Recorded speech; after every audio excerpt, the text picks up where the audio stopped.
Hello students, I am Kunal दुआ from eco विजनर and आज हम स्टार्ट करते हैं हमारा नया यूनिट एग्रीगेट डिमांड। और इसी के अंदर फिर हम आगे इक्विलिब्रियम और सारी डिटेल्स वगैरह देखेंगे। तो अभी हम स्टार्ट करते हैं पहले इसके कंपोनेंट से। तो सबसे पहले तो इसका मतलब क्या है एग्रीगेट डिमांड। तो नाम से ही लग रहा है टोटल डिमांड। तो देश में 4 सेक्टर हैं, चारों सेक्टर्स की टोटल डिमांड। तो ये हो गया इसका मतलब ऑल द 4 सेक्टर्स। अब देखो 4 सेक्टर्स देश में क्या क्या होते हैं। तो सबसे पहले जो कंजम्पशन है, आम पब्लिक जो कंजम्पशन का खर्चा कर रही है वो वाली डिमांड कंजम्पशन। इसको हम कोड वर्ड देते हैं यहाँ पर सी, कंजम्पशन सी। तो ये आप चाहो तो सिंपल अपनी हिंदी भी साइड में लिख सकते हो, जो आम पब्लिक के खाने पीने के कंजम्पशन के खर्चे हैं। और इसके अंदर हमें क्या लेना है, एग्रीगेट डिमांड पढ़ रहे हैं हम। 4 लोग जो डिमांड करते हैं, आम पब्लिक हाउस होल्ड करती है कंजम्पशन।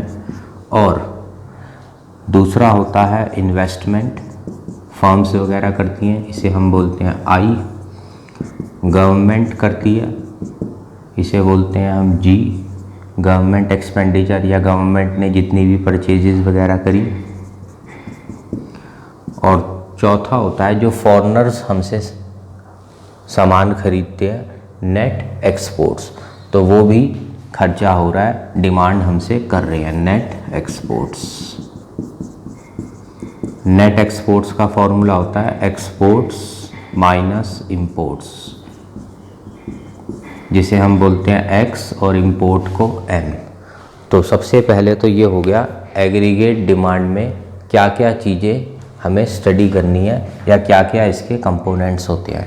मेन हमारे सिलेबस में ये दोनों हैं, इन दोनों की हमें ज़्यादा डिटेल नहीं करनी। यानी हम ऐसे बोल सकते हैं AD is equal to C plus I plus G plus X minus M. 4 लोगों की या 4 सेक्टर्स की डिमांड।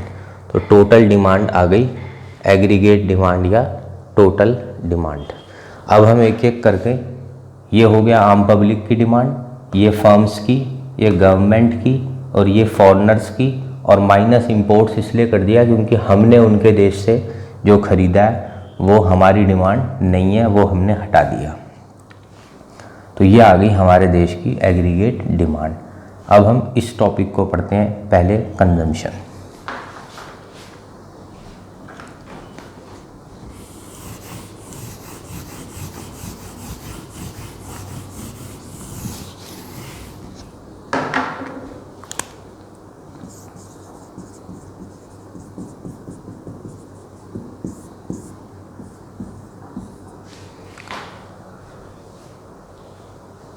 तो देखो हमारा एक इकोनॉमिस्ट है यहाँ पर कीन्स। तो हम कीन्स के ही सारे कंसेप्ट पढ़ेंगे। तो ये वर्ड आपको ध्यान रहना चाहिए, पेपर में आ सकता है कीन्स वाला कंजम्पशन का कंसेप्ट या फंक्शन, या कीन्स का लॉ कंजम्पशन वाला, कुछ भी इस टाइप का आ जाए तो समझ जाओ बात एक ही है। क्योंकि एक ही इकोनॉमिस्ट को पढ़ रहे हैं तो ये वर्ड साथ में लिखा हो या ना लिखा हो, आंसर सेम ही रहेगा हमारे लिए। तो अभी हम स्टार्ट करते हैं। क्या कहा था कीन्स ने कंजम्पशन के बारे में। तो इसने 2 बातें मेन कही थी। पहली, कंजम्पशन कभी ज़ीरो नहीं हो सकती, चाहे इनकम ज़ीरो हो जाए। क्योंकि ज़िंदा रहने के लिए कुछ ना कुछ तो कंज्यूम करना पड़ेगा, नहीं तो बंदा ही मर जाएगा। बेसिक रोटी नहीं तो सब्जी, नहीं तो चावल, नहीं तो कुछ ना कुछ तो उसको कंज्यूम करना पड़ेगा। तो बिल्कुल प्रैक्टिकल बात है ये तो, कि कंजम्पशन कभी ज़ीरो नहीं हो सकती, चाहे इनकम ज़ीरो हो। अब मान लो स्टूडेंट लाइफ में हो जब तक, तो इनकम तो ज़ीरो है पर कंजम्पशन ज़ीरो नहीं है। ऐसे ही मान लो कोई बीमार है, ओल्ड एज, ज़्यादा एज का, इनकम हो सकता है ज़ीरो पर कंजम्पशन ज़ीरो नहीं हो सकती। पहली मेन बात जो कीन्स ने कही, जिंदा रहना है तो कुछ ना कुछ तो कंज्यूम करना पड़ेगा। दूसरी बात उसने कही अगर लाइफ में हमारी इनकम बढ़ेगी तो खर्चे भी हम बढ़ाएंगे। Income increase, consumption increase, but हम थोड़ी सी सेफ्टी रख के चलेंगे कि मान लो मैंने 100 रुपये एक्स्ट्रा कमाया तो मैं सारा का सारा एक्स्ट्रा उड़ाऊंगा नहीं। बंदा सोचता है इसमें से थोड़ा सा उड़ा लेता हूँ, मान लो 80 उड़ा लूँगा, 70 उड़ा लूँगा। उड़ाने वाला कोई 100 भी उड़ाएगा, पर हम एक एवरेज बात कर रहे हैं। एक, क्योंकि ये मैक्रो इकोनॉमिक्स है तो हम एक जनरल ट्रेंड देख रहे हैं कि वो ये है कि एग्ज़ाम्पल, अगर इनकम 100 से बढ़ी तो खर्चा 70, 80, 90 कुछ इस टाइप का बढ़ता है। इंक्रीज इन कंजम्पशन थोड़ा कम होता है, सेफ्टी रखेंगे हम, less than the increase in income. मान लो इनकम इंक्रीज 100, कंजम्पशन इंक्रीज 80। तो ये एक हमने एग्जाम्पल मान लिया। 70 मानो, 60 मानो, 90 मानो, एक एग्जाम्पल है ये। तो कहने की बात ये थोड़ा सा कम बढ़ता है ये खर्चा। तो दो बातें कीन्स ने मेन कही। अब इन दो बातों से कीन्स ने एक फॉर्मूला भी हमें दे दिया। इन्हीं दो बातों का फॉर्मूला है। पहला, खर्चा ज़ीरो नहीं हो सकता। दूसरा, जितना ये बढ़ेगा उसका कुछ परसेंटेज, जैसे यहाँ मैंने 80% लिया है, 70 लेता तो वो हो जाता 70%। तो जितना हम एक्स्ट्रा इनकम बढ़ेगी हमारी, उसका 70, 80 कुछ परसेंट हम खर्च और ज़्यादा अपना बढ़ा देंगे। तो दो बातें ये ध्यान से रख के फॉर्मूला बनाते हैं।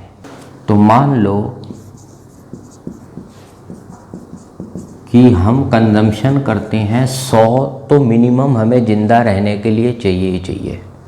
कीन्स ने बोला था चाहे इनकम ज़ीरो हो जाए, कुछ तो मिनिमम खर्चा ज़िंदा रहने के लिए सबको करना ही पड़ेगा।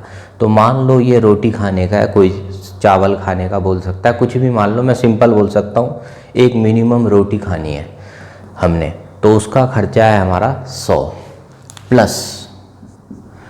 अभी मैंने बताया, मैं एग्जांपल लिया है कि अगर 100 एक्स्ट्रा कमाऊंगा तो उसका 80% मैं खर्च कर दूंगा।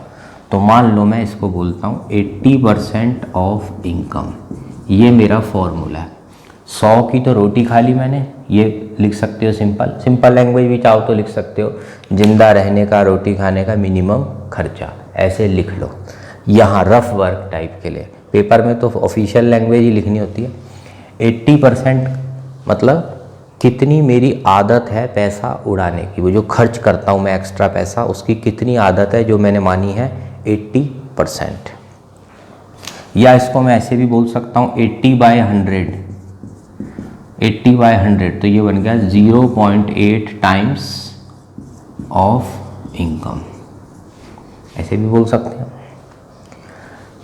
तो इस इक्वेशन से मैं एक टेबल बना सकता हूँ, या शेड्यूल जिसे हम कहते हैं, कि किस टाइप से हमारा इनकम और कंजम्पशन का रिलेशन बनेगा। मान लो इनकम 0, 100 तो रोटी खाएगा ही खाएगा बंदा मिनिमम, हमने माना है, प्लस 80% ऑफ इनकम यानी 0.80/100 इंटू 0, तो 0.8 इंटू 0, तो यह आ गया 100।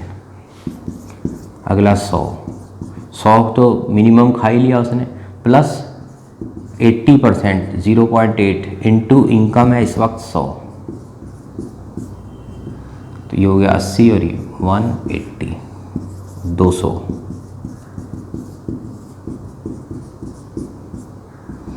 तो ये आ गया 260, 300, 400, 500, 600, ऐसे ही आप निकाल सकते हो सारे के सारे।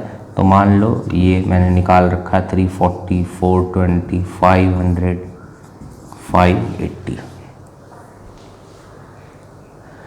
तो इनकम और कंजम्पशन का अगर इस टाइप की इक्वेशन है तो कुछ इस टाइप का टेबल बनेगा।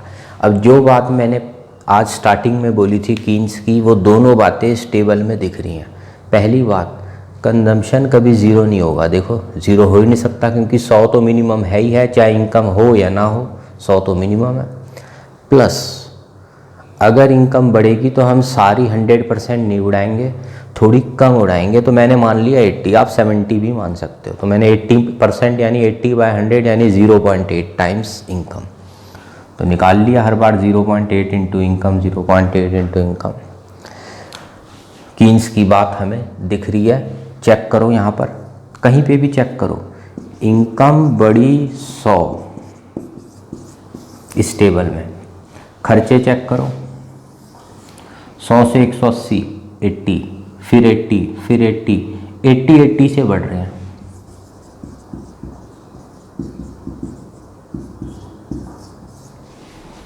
तो कीन्स की जो वो दोनों बातें थी वो इस टेबल में भी दिख रही हैं और हमें इस इक्वेशन में भी दिख रही हैं। लाइफ में भी एक मैं थोड़ा इसको आम नज़र से देखूं तो आपको अपनी लाइफ में भी दिख जाएगा। मान लो स्टूडेंट लाइफ है तो ये मैक्रो इकोनॉमिक्स देश की, तो ये नहीं क्या कि मैं एक स्टूडेंट को ये बोल रहा हूँ कि बस एक स्टूडेंट स्टडी होगा मैक्रो इकोनॉमिक्स में। मैक्रो में तो पूरी इकोनॉमी स्टडी होगी, पर मैं सिर्फ आपकी लाइफ से जोड़ने के लिए एग्जांपल दे रहा हूँ। इनकम थी स्टूडेंट लाइफ में 0, पर कुछ ना कुछ खर्चा हो रहा था, फिर छोटी मोटी उसकी जॉब लगी, थोड़ा बहुत कमाया, थोड़े खर्चे भी उसके बढ़े, पर अभी भी वो सारे खर्चे अपनी जेब से कवर नहीं कर पा रहा। 100 कमाता है, 180 उड़ाता है। मान लो घर वालों से वो पैसे मांगता है, तो पहले तो 100 मांगता था घर वालों से पूरे के पूरे, अब कम से कम 80 मांग रहा है, क्योंकि 100 तो कमा रहा है, 180 उड़ा रहा है, 80 मांग रहा है। तो घर वालों से जो पैसे ले रहे हैं वो धीरे धीरे कम हो रहा है। 300 उसकी कमाई हुई, खर्चे तो धीरे धीरे बढ़ते ही हैं। बंदे को लगता है यार पैसे आए हैं तो थोड़ा खर्च करूं। जहां घर वालों से पहले मैं -100 ले रहा था, यानी मेरे हिसाब माइनस चल रहा था, यानी 100 का घर वालों से पैसे मांग रहा था, वो अब 80 मांग रहा हूँ, फिर कम मांग रहा हूँ। ऐसी 500 एक ऐसा दिन आया, ये देखो इसको मैं हाईलाइट करता हूँ, जहाँ पे हमें घर वालों से कोई पैसे मांगने की ज़रूरत नहीं पड़ी। अब तक तो धीरे धीरे मेरी जॉब बढ़ रही थी, स्टूडेंट से बंदा धीरे धीरे आगे बढ़ा, खर्चे भी लाइफ में धीरे धीरे बढ़ रहे हैं। पर 500 वाले दिन हम बोलेंगे बंदा स्टेबल हो गया, अपने खर्चे उसने उठा लिए। उसके बाद लाइफ में सेविंग्स आ गई। देखो इनकम ज़्यादा है और खर्चे कम है, क्योंकि स्पीड खर्चों की हमने कंट्रोल कर रखी थी 80 की। तो इस टाइप का हमारा टेबल बनता है। अब इसको हमें प्लॉट करना है। नीचे इस चैप्टर में हम रखेंगे इनकम, क्योंकि हमें इनकम से सबको कंपेयर करना है, तो वो रहेगा नीचे वाले एक्सिस पे। ऊपर जो हमें बनाना है, तो अभी बनाना है हमें कंजम्पशन। प्लॉट करते हैं 0 पर 100, 0 इनकम पर 100। ये हो गया रोटी खाने वाला, वो जो मैंने बताया था मिनिमम कंजम्पशन। अभी मैं इनके सबके फॉर्मूले और ऑफिशियल नाम भी बनाऊंगा, पर अभी मैं सिंपल करके स्टार्ट कर रहा हूँ। फिर इनकम 100, खर्चे 180, दूसरा पॉइंट आ गया। अब इन दोनों को ज्वाइन कर दो, चाहो तो और भी प्लॉट कर लो, पर सारी की सारी प्लॉटिंग करने में टाइम वेस्ट होता है। ये तो सिर्फ स्टार्टिंग के लिए मैं प्लॉट कर रहा हूँ। जब थोड़े एक्सपर्ट बन जाएंगे हम, तो हमें प्लॉट की भी ज़रूरत नहीं होती, देख के ही पता चल जाता है कैसा ग्राफ बनना है। कंजम्पशन का ग्राफ आ गया। अब ये कैसे मुझे पता चला कि एकदम स्ट्रेट लाइन ही बनेगा? तो देखो बात 11th में भी पढ़ी होगी, या जिसके पास मैथ्स है उसको वैसे भी पता होगी, नहीं भी पता तो भी कोई टेंशन नहीं, मैं दोबारा बता देता हूँ। इसमें जंप देखो कितने की आ रही है, 80, अगली जंप 80, फिर 80। एक कांस्टेंट जंप आती है। जब भी किसी डेटा में कांस्टेंट जंप आती है तो वो लाइन हमेशा स्ट्रेट होती है। अगर इसमें जंप बदलती रहती, कभी 100, कभी 80, कभी 60, कभी 90, फिर लाइन टेढ़ी मेढ़ी होती, कर्व बनते। अभी कांस्टेंट जंप है तो ये स्ट्रेट लाइन बनेगी। और चाहो तो प्लॉट करके भी देख लेना ग्राफ पेपर पे, स्ट्रेट लाइन बन रही है कंजम्पशन। अब इस ग्राफ को देखने से क्या हमें समझ आई बातें? पहली बात, ये ग्राफ ओरिजिन से नहीं निकल सकता, क्योंकि ओरिजिन से निकलने का मतलब है कंजम्पशन हो गई 0, और अभी हमने बोला कंजम्पशन ज़ीरो हो नहीं सकती, बंदा ही मर जाएगा कंजम्पशन ज़ीरो हो गई तो पहली बात जो हमने इस ग्राफ से सीखी, इस टेबल को भी मिटा के मैं यहाँ बना देता हूँ। नाम हम कर्व जरूर बोल देते हैं, जबकि देखा जाए तो कर्व है नहीं, ये है स्ट्रेट लाइन। पर इन जनरल हम सारे डायग्राम्स को, जैसे जितने भी हैं हमारे, हम इन जनरल वर्ड बोलते हैं ये कि उसका कर्व बना के दिखाओ या उसका डायग्राम बना के दिखाओ, तो एक जनरल वर्ड है। तो can not start from origin because consumption is never zero.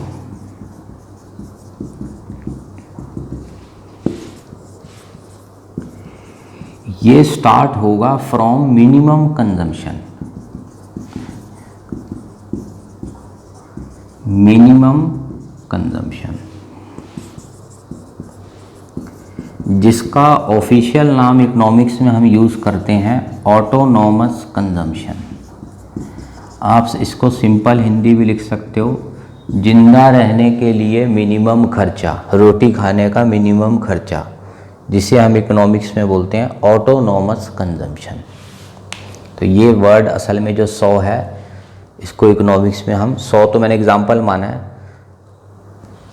In general इसका नाम होता है ऑटोनॉमस कंजम्पशन। दूसरी बात क्या समझ आई मुझे, ये धीरे धीरे अप डायरेक्शन में जाएगा कर्व, डाउन में नहीं, क्योंकि जब इनकम बढ़ेगी तो खर्चे भी बढ़ेंगे। तो पॉजिटिव रिलेशन है, पॉजिटिव रिलेशन वाले ग्राफ अप डायरेक्शन में ही जाएंगे, ये बढ़ेगा, ये और बड़ा दोनों बढ़ रहे हैं, तो अप डायरेक्शन में ही जाएगा।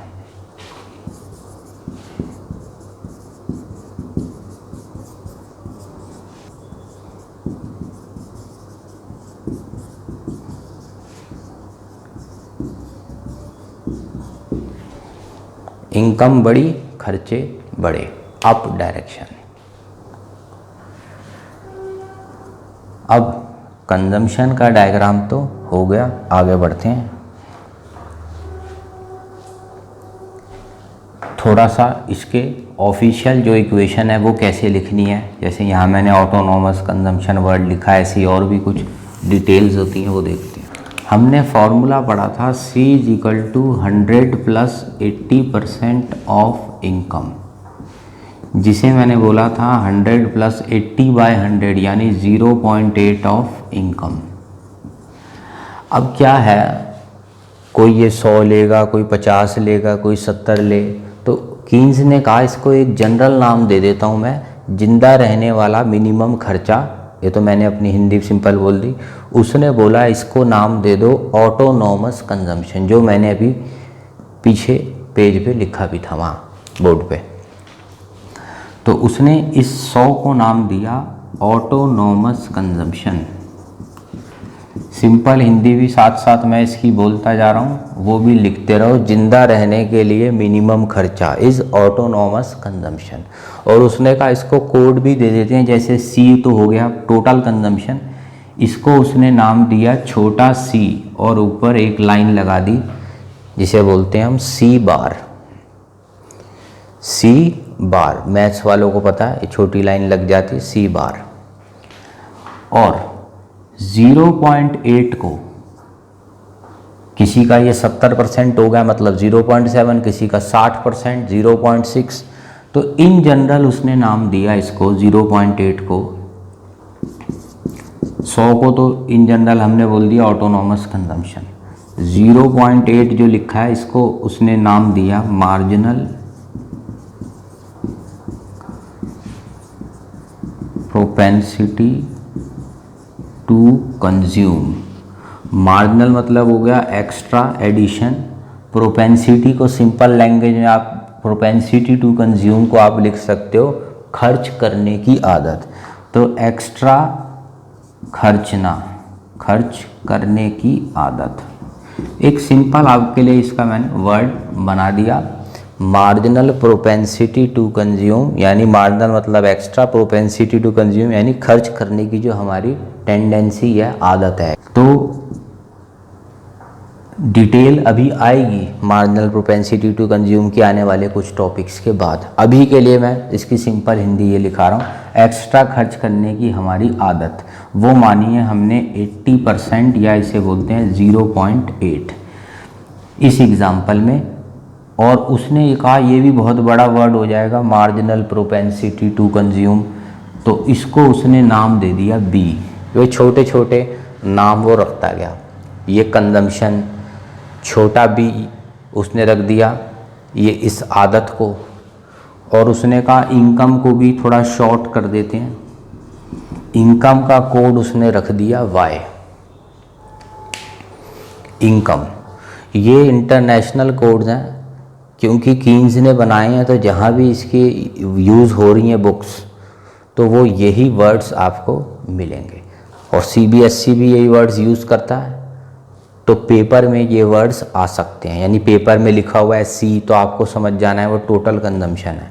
सी बार लिखा है तो समझ जाना वो जिंदा रहने वाला, वो ऑटोनॉमस। बी लिखा है तो ये उड़ाने की आदत, वाई मतलब इनकम।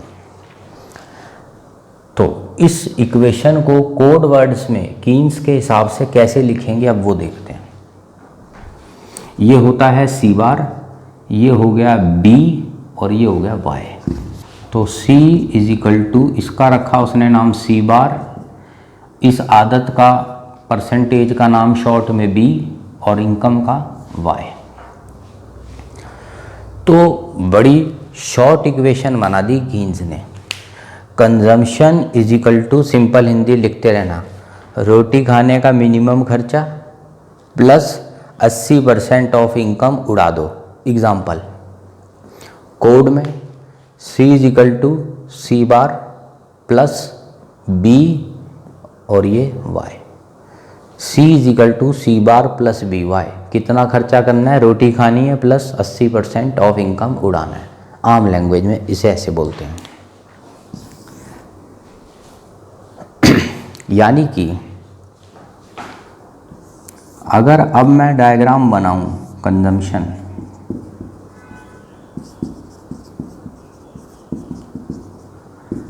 तो कोड वर्ड्स यूज़ कर सकता हूँ। इनकम की जगह मैं लिख सकता हूँ वाई, कंजम्पशन की जगह लिख सकता हूँ सी, और ये रोटी खाने का जो खर्चा है कम से कम, इसको लिख सकता हूँ छोटा सी और ऊपर एक लाइन सी बार। तो ये डायग्राम मैंने कोड वर्ड्स के इस्तेमाल से बना दिया। ये कंजम्पशन का डायग्राम है, यानी टोटल सी।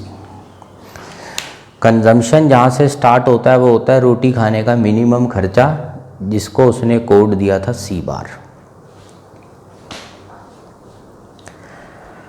तो आगे बढ़ते हैं। कोड वर्ड्स हो गए, सिंपल इक्वेशंस हो गई, डायग्राम हो गया, टेबल हो गया, कंजम्पशन का ये सारी बातें हो गई। अब आगे देखते हैं। Show effect on consumption curve.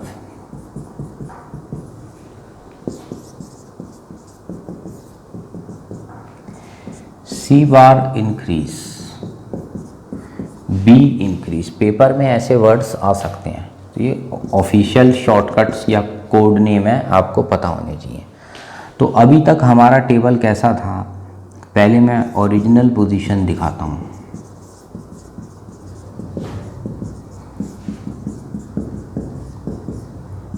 हम मान रहे थे रोटी खानी है 100 की और 80% उड़ाना है, 0.8 ऑफ वाई यानी इनकम हमें उड़ाना है।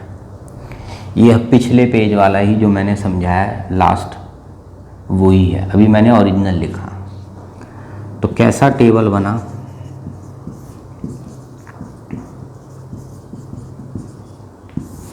ज़ीरो इनकम, फॉर्मूला लगाओ, 100 plus 0.8 into 0, 100 income. Consumption 100 plus 0.8 into 100, 180। ये 100 से बढ़ रहा है, ये 80 से बढ़ रहा है, ये हम कर चुके हैं ओल्ड। अब इसको मैं प्लॉट करता हूँ, मान लो यहाँ मैं प्लॉट करता हूँ इसको।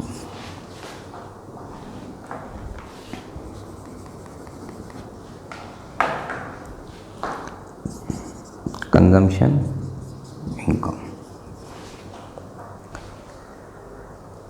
0 पर 100, ये स्टार्ट होता है हमेशा सी बार से, यानी रोटी खाने का मिनिमम यहाँ पे है 100, उसके बाद 100 पर 180,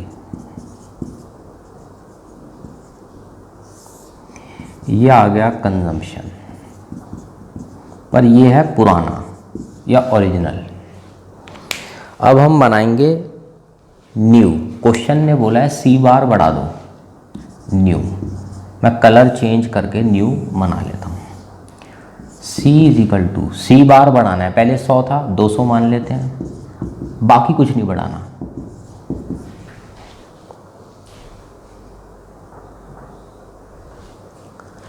टेबल बना के देखते हैं।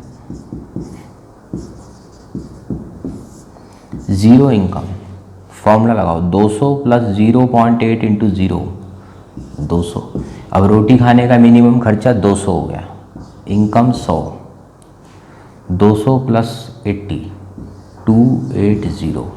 आगे भी चाहे बना सकते हो, पर दो भी आ जाए तो भी आइडिया लग जाता है। स्टार्टिंग पॉइंट वही है इसका स्टार्टिंग पॉइंट देखो चेंज हो गया, 0 पर 200, थोड़ा ऊपर ये रहा, ये है मान लो 200।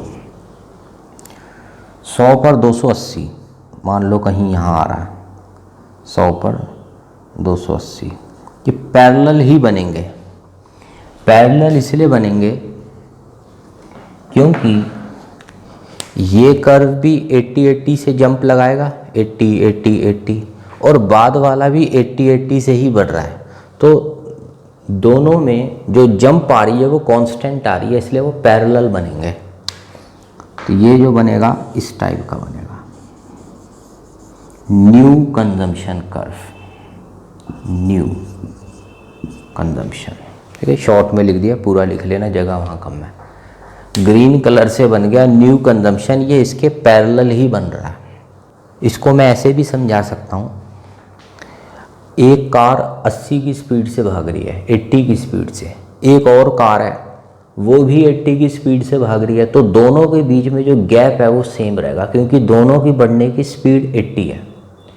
ये वाली कार भी भाग रही है ऊपर 80 की स्पीड से, एक कार इससे ऊपर है यानी इससे पहले आ गया है वो भी 80 की स्पीड से भाग रही है, दोनों 80 की स्पीड से, तो दोनों में गैप हमेशा कांस्टेंट रहेगा। और जब गैप दो चीज़ों में कांस्टेंट रहता है तो वो लाइनें पैरेलल बनती हैं। ये भी 80-80 का गैप है, 80 से भाग रहा है कंजम्पशन, ये भी 80 से, सिर्फ स्टार्टिंग पॉइंट का फ़र्क है। वो गाड़ी यहाँ से स्टार्ट हुई है, वो गाड़ी थोड़ी ऊपर से, ये 100 से स्टार्ट हुआ था, ये 200 से, पर होंगे दोनों पैरेलल, ओल्ड एंड न्यू। सी बार बढ़ा, कंजम्पशन कर ऊपर पैरेलल चला गया। सी बार गिरा होता 50 हो जाए तो ये नीचे आ जाता। तो वो वाइस वर्सा आप लिख सकते हो खुद ही। अब करते हैं क्वेश्चन का सेकंड पार्ट। ये था पार्ट 1, इसको मैं मिटा रहा हूँ। अब आप लिखो पार्ट 2, ये वाला, बी इंक्रीज।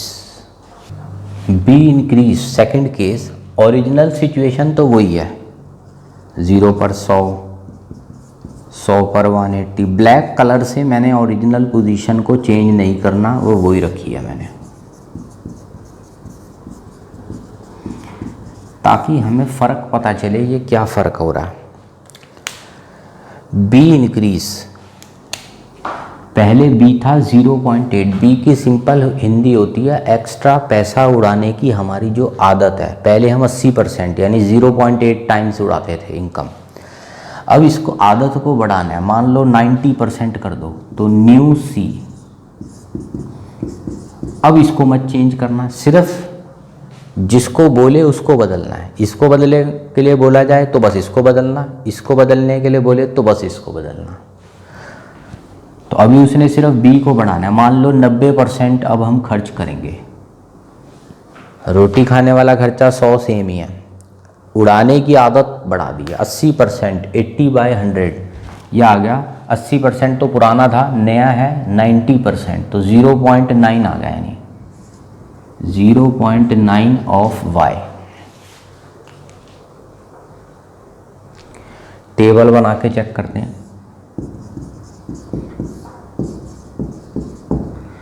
0 पर 100 ही आ रहा है, ये तो हिस्सा 0 हो गया। 100 पर 100 प्लस 0.9 इंटू 100, तो ये हो गया 90 प्लस 100, 190। एक और निकाल लेते हैं, 200। 100 प्लस 0.9 इंटू 200, 180 प्लस करके 100 में 280।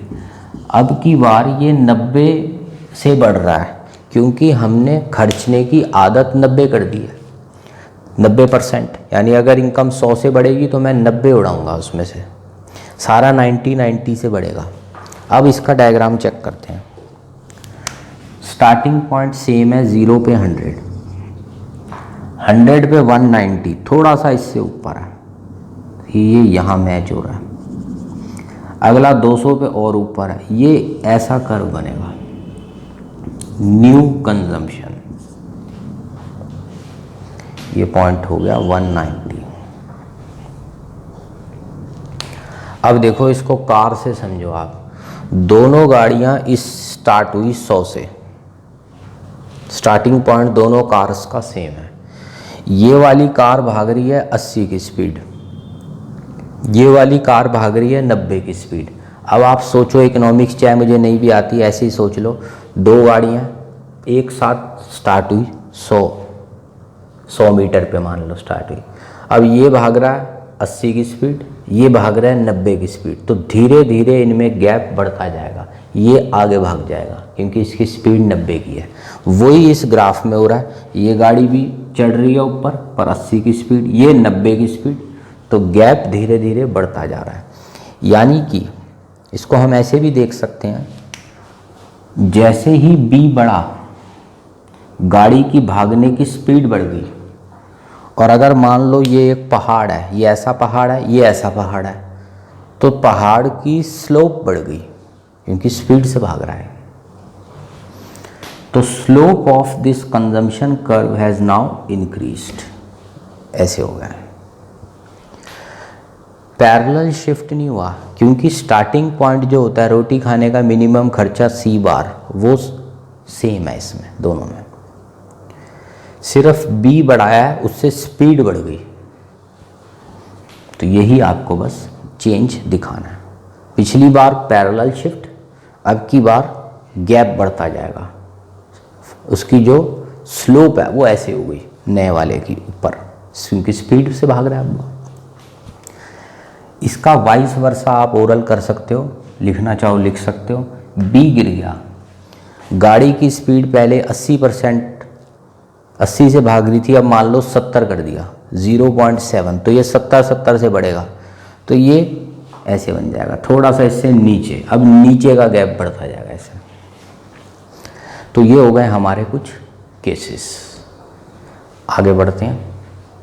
तो ऐसा करते हैं, आज की क्लास में हम यहीं तक रखते हैं। आप इसको एक बार डिटेल से समझो क्योंकि ये जब तक इफ़ेक्ट्स कैसे हो रहे हैं डायग्राम पे, इक्वेशनें कैसे बन रही है, टेबल कैसे बन रहे हैं, अगर ये नहीं समझ आएगा तो आगे आने वाली क्लासेस में दिक्कत होगी। चाहो तो दोबारा इस वीडियो को देख लेना क्योंकि ये सिलेबस का वेटेज वाइज बोलें तो सबसे ज़्यादा मार्क्स की वेटेज इस यूनिट की है। तो फॉर्मूलेज हैं, डायग्राम्स हैं, तो हल्के में लोगे इसको, फॉर्मूलाज को सिर्फ रटने की कोशिश करोगे तो आगे बढ़ने में आपको दिक्कत आएगी। जो मैं इसीलिए बार बार सिंपल हिंदी के वर्ड्स भी बोलता जा रहा था, बजाय कि ये कोड वर्ड C बार B वाई का ज़्यादा इस्तेमाल ना करके लास्ट में ही मैंने इसीलिए किया ताकि कहानी पूरी समझ आ जाए, उसके बाद ये कोड वर्ड्स को आप लिखो। तो चाहो तो दोबारा वीडियो देख लेना, अच्छे से समझना है क्योंकि नेक्स्ट क्लास में अब हमें लेवल थोड़ा और बढ़ाना है इन फॉर्मूलाज का, डायग्राम्स का, और हाई ऑर्डर क्वेश्चंस भी इसमें से ज़्यादा बनाए जाएंगे। यूनिट भी बड़ा है, वेटेज भी बड़ी है, तो अच्छी तरीके से इसको एक बार रिवाइज करो। नेक्स्ट क्लास में आगे बढ़ते हैं, ठीक है। Thank you.